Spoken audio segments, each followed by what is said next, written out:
జయంతి వర్ధంతులు రెండింటిని కూడా అధికారికంగా రాష్ట్ర ప్రభుత్వం చేస్తుందని ఎవరు ఊహించుండకపోవచ్చు. కానీ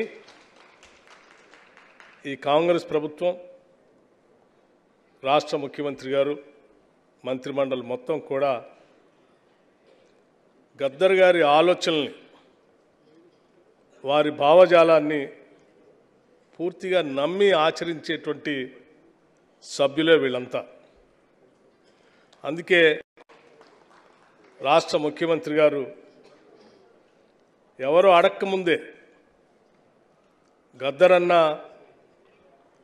తెలంగాణలో పుట్టడం మనందరి అదృష్టం.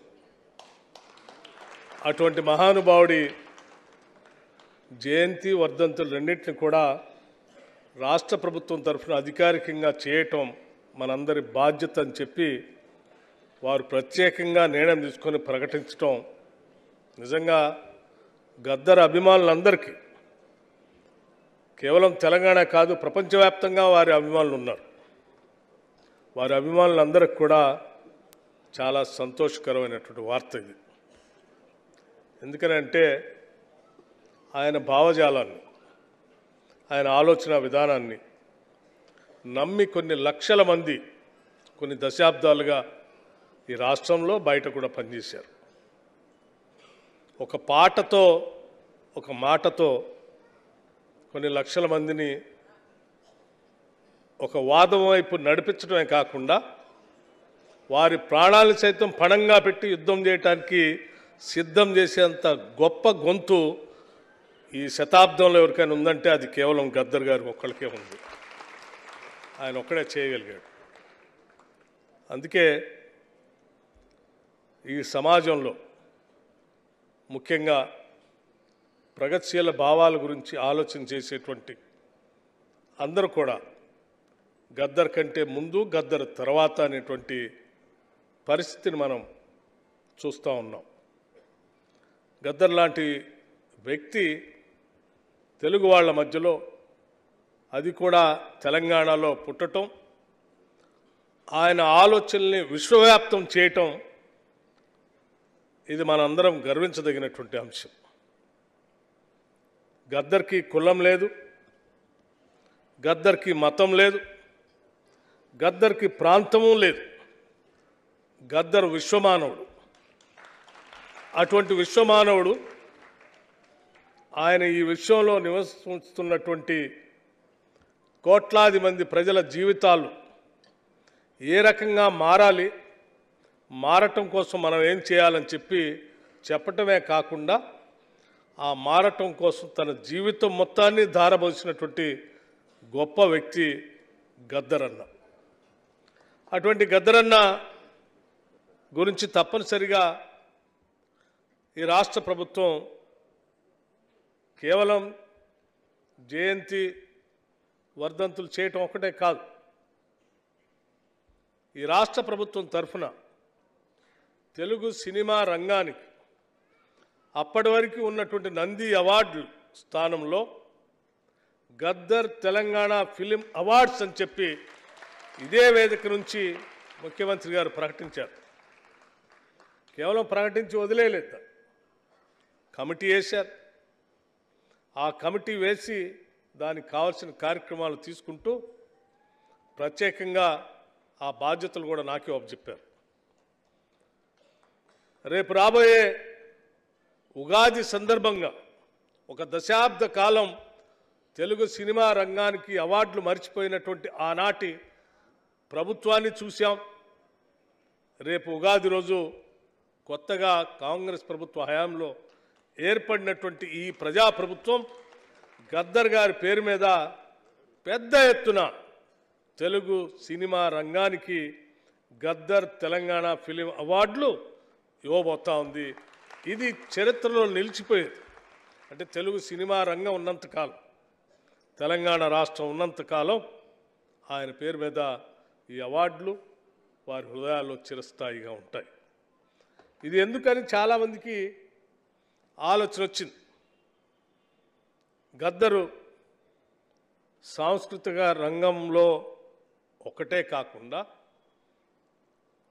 ఈ శ్రమాయక జీవన ఆనందాన్ని, సౌందర్యాన్ని, శ్రమ చేస్తూ శ్రమజీవులు పాడుతున్నటువంటి పాటని ఉద్యమ పోరాట పంతాల్లోకి దాన్ని ఏ రకంగా మరల్చవచ్చో చక్కగా బాణీలతో ఆ పాటలను పాడి ఉద్రిక్త వాతావరణాన్ని సృష్టించడమే కాదు, వాళ్ళందరినీ ఆ దారిలోకి మళ్ళించినటువంటి ఒక గొప్ప కవి, గాయకుడు శ్రీ గద్దరన్న.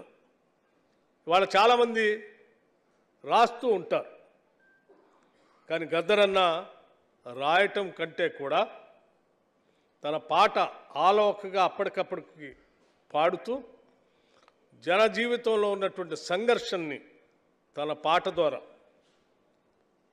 తన తల్లి పడినటువంటి బాధని, మొత్తం సమాజంలో ఉన్నటువంటి మహిళలు పడుతున్నటువంటి బాధని తన తల్లి రూపంలో ఒక పాట ద్వారా మొత్తం రాసి ప్రపంచానికి గొప్పగా వినిపించాడు.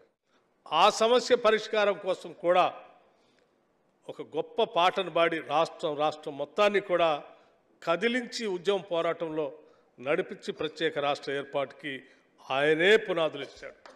ఇవాళ చాలామంది తెలంగాణ రాష్ట్రం కోసమే పుట్టాం, రాష్ట్ర ఆవిర్భావం కోసమే మా పార్టీ పుట్టింది, మా వల్లే వచ్చింది అని చెప్పుకునేటువంటి వాళ్ళ కంటే కూడా ఆయన పాట ద్వారానే రాష్ట్రంలో ఈ ఉద్యమం పెద్ద ఎత్తున లేచి ఆ పాటే అనేక మందిని రగిల్చి పోరాట పంతాల్లో నడిపించింది. అటువంటి మహానుభావుడు చివరికి తెలంగాణ రాష్ట్రం వచ్చిన తర్వాత ఇప్పుడు మా జూపల్లి కృష్ణారావు గారు మాట్లాడుతున్నప్పుడు అక్కడ గంటల తరబడి కుర్చీ వేసుకొని కూర్చొని ఎదురు చూడటం అనేది నిజంగా తెలంగాణ సమాజం మొత్తాన్ని కూడా కదిలించిందని చెప్పడానికి ఎటువంటి సందేహం లేదు.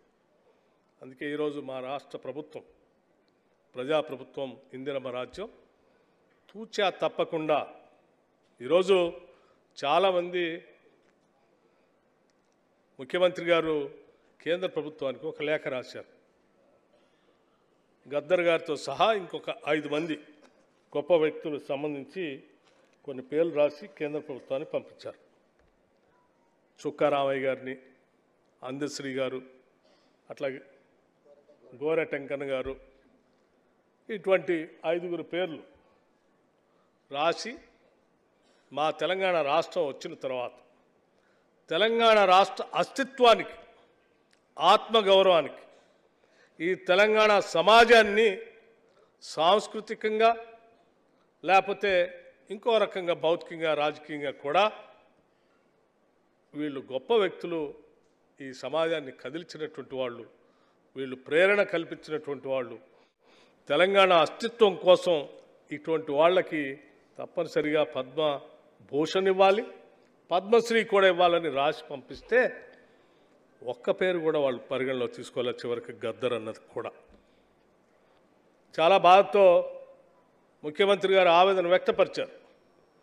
తెలంగాణ ఆత్మగౌరవాన్ని కించపరిచినట్టుగా మేము భావిస్తూ ఉన్నాం గద్దర్ అన్నకి పద్మభూషణ్ అవార్డు ఇవ్వకపోవటం అనేదాన్ని. ఇది యావత్ రాష్ట్ర ప్రభుత్వం భావిస్తూ ఉంది, తెలంగాణ సమాజం మొత్తం కూడా భావిస్తూ ఉంది. ఇదేదో గద్దర్ అన్నకి ఇచ్చినటువంటి అవార్డు కాదు, తెలంగాణ సమాజం మొత్తానికి ఇచ్చినట్టుగా మేము భావించేవాళ్ళం, ఆయనకి ఇచ్చి ఉంటే అని చెప్పి చాలా స్పష్టంగా చెప్పారు. ఇప్పుడు కూడా మేము చెప్తా ఉన్నాం, కేంద్ర ప్రభుత్వం సరే మేము రాసి పంపించినటువంటి దాన్ని గౌరవించకపోయినా, వారికి ఆ గౌరవం దక్కేటట్టుగా అవార్డు ఇవ్వకపోయినా, ఈ రాష్ట్ర ప్రభుత్వం మాత్రం గద్దర్ గారి గౌరవాన్ని ఎక్కడా తగ్గనేమో, ఆకాశాన్ని ఉంచేటట్టుగా తగిన నిర్ణయాలను తీసుకొని ముందుకు తీసుకొని పోతా ఉన్నాం. గద్దర్ అన్న ఏదో కేవలం పాట పాడి లేకపోతే ఉద్యమంలోకి వెళ్ళి లేకపోతే వాడిని చంపండి ఈయన చంపండి అని చెప్పినటువంటి మాటలు కొద్దిమంది ఓరస్తున్నారు. గద్దర్ని పూర్తిగా చూసినటువంటి వాళ్ళకి సంపూర్ణంగా అర్థమయ్యేది ఏంటంటే, ఈ దేశంలో ఉన్నటువంటి సకల సమస్యల పరిష్కారానికి, ఈ దేశంలో ఉన్నటువంటి సమాజం యొక్క సకల సమస్యల పరిష్కారానికి భారత రాజ్యాంగం ఒక్కటే సమాధానం చెప్పగలదని చెప్పి చాలా స్పష్టంగా భారత రాజ్యాంగాన్ని తీసుకొని పట్టుకొని ఆయన శ్రీ రాహుల్ గాంధీ గారిని కలిశారు. ఈ దేశంలో ఉన్న మిగతా రాజకీయ పార్టీ నాయకులు కూడా కలిశారు. అంతిమంగా ఈ దేశంలో ఈ దేశ ప్రజాస్వామ్యాన్ని భారత రాజ్యాంగాన్ని కాపాడుకుందాం, అది సమాజాన్ని కాపాడుతుందని చెప్పి గొంతెత్తి మాట్లాడినటువంటి గద్దరని అవార్డు ఇవ్వటం అంటే ఈ భారతదేశ ప్రజాస్వామ్యాన్ని కాపాడుకోవటం, గౌరవించుకోవటంగానే మేమంతా భావిస్తూ ఉన్నాం.